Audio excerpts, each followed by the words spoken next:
Laporan praktikum, jaringan tumbuhan monokotil, botani umum.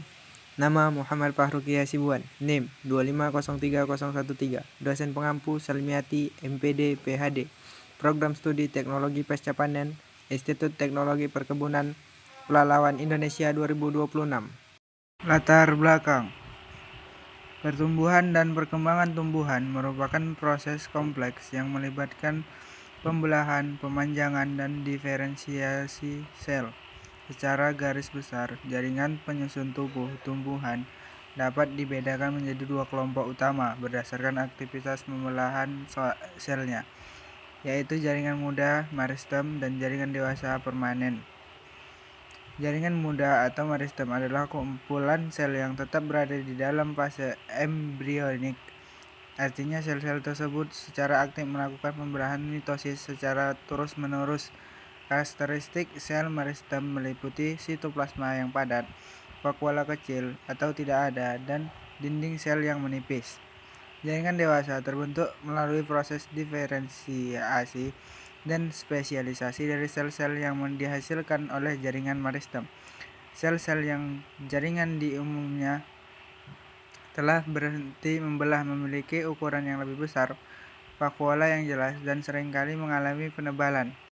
Alat yang digunakan pada praktikum: mikroskop, kaca preparat dan penutup, silet, aquades, glass beaker, pipet tetes, tisu, dan kertas label.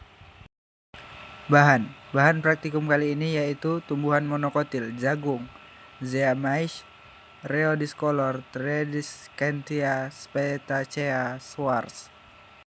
Tujuan praktikum: 1. Menjelaskan perbedaan jaringan muda meristem dan jaringan dewasa. 2. Menjelaskan macam-macam jaringan meristem. 3. Menjelaskan macam-macam jaringan dewasa. 4. Menjelaskan perbedaan struktur jaringan muda dan jaringan dewasa. 5. Menjelaskan lokasi tempat terdapatnya jaringan-jaringan tersebut pada tumbuhan. Cara kerja: 1. Siapkan alat dan bahannya. Kemudian bersihkan alat yang digunakan seperti mikroskop cahaya, silet, glass beaker, pipet, serta kaca objek dan cover glass.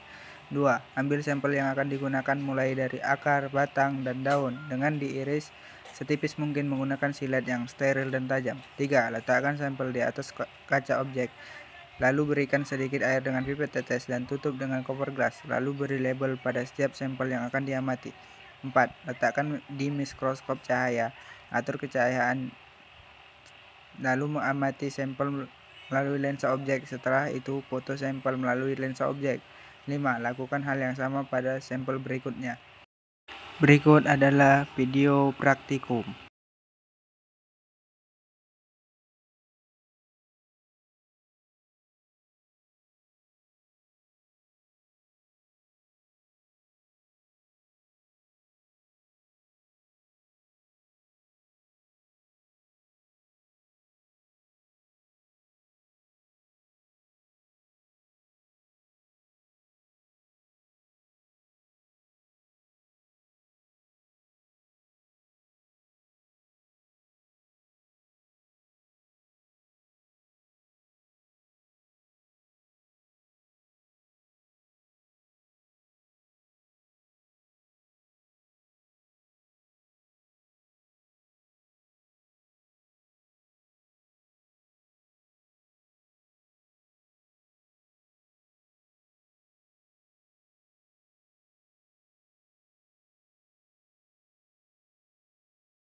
Hasil praktikum. Berikut adalah hasil yang didapatkan setelah praktikum. Yang pertama ada akar jagung yang dilihat dari menggunakan mikroskop cahaya, batang jagung, daun jagung, akar Rheodiscolor, batang Rheodiscolor, daun Rheodiscolor yang dilihat menggunakan mikroskop cahaya. Pembahasan. Pengamatan mikroskop pada akar Rheodiscolor terlihat struktur jaringan dewasa yang tersusun atas epidermis sebagai pelindung dan korteks parenkim yang tebal untuk menyimpan cadangan makanan. Sel-sel parenkim tampak memiliki dinding sel yang tipis dengan ruang antar sel yang jelas, mendukung fungsi metabolisme seluler. Sistem vaskular pusat stele pada akar monokotil ini menunjukkan susunan xilem dan floem radial mengelilingi envelope pusat. Pada batang rheodiscolor terlihat struktur jaringan dewasa yang monokotil didominasi oleh jaringan dasar parenkim dengan sel-sel berukuran besar dan ruang antar sel yang jelas. Berkas pengangkut tampak tersebar ataktostele dengan tipe kolateral tertutup, di mana xilem dan floem berdekatan tanpa adanya kambium vaskular. Jaringan epidermis pada lapisan terluar berfungsi sebagai proteksi mekanis, sementara struktur vaskular mestinya didistribusi air dan hara berjalan efektif. Pada daun rheodiscolor terlihat struktur jaringan dewasa yang terorganisasi secara sistematis, mulai dari lapisan epidermis hingga jaringan mesofil. Daun ini memiliki epidermis atas dan bawah yang tersusun rapat serta mengandung pigmen antosianis pada sisi abaksial yang memberikan warna keunguan khas. Berkas pengangkut tampak tersusun sejajar paralel sebagai ciri anatomi monokotil yang berfungsi secara efisien dalam distribusi air dan asimilat.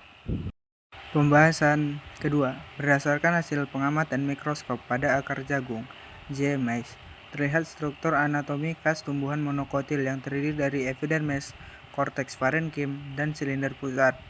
Berkas pengangkut pada akar ini tersusun secara radial, di mana xilem dan floem terletak bersaling-seling mengelilingi empelur (pits) yang berada di bagian poros tengah akar. Struktur ini menunjukkan adanya endodermis dengan penebalan dinding sel yang berfungsi meregulasi transportasi zat secara selektif menuju jaringan vaskular.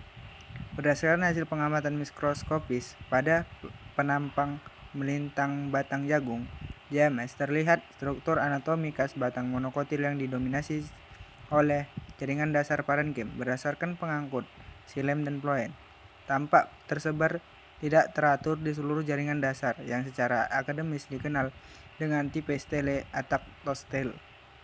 Berkas pengangkut ini bertipe kolateral tertutup karena tidak memiliki kambium di antara xilem dan floem, sehingga membatasi pertumbuhan sekunder pada tumbuhan tersebut. Pengamatan mikroskopis pada daun jagung terlihat struktur anatomi monokotil dengan ciri khas berkas pengangkut yang tersusun sejajar paralel. Jaringan mesofil pada daun ini tidak terdiferensiasi menjadi falisade dan spons secara jelas, melainkan cenderung seragam, serta terdapat sel-sel selubung pembuluh yang mengelilingi xilem dan floem. Sebagai ciri khas tanaman C4, struktur ini berfungsi mengoptimalkan efisiensi fotosintesis dan pengaturan air di bawah kondisi lingkungan yang terik. Kesimpulan, berdasarkan hasil pengamatan mikroskopis pada organ akar, batang, dan daun rheodiscolor, dapat disimpulkan bahwa tanaman ini memiliki struktur anatomi khas monokotil yang terorganisasi secara efisien sebagai jaringan dewasa secara keseluruhan. Sistem vaskular pada ketiga organ tersebut menunjukkan tipe kolateral tertutup pada batang dan daun secara radial pada akar, tanpa adanya pertumbuhan sekunder karena absennya kambium. Berikut adalah daftar pustaka.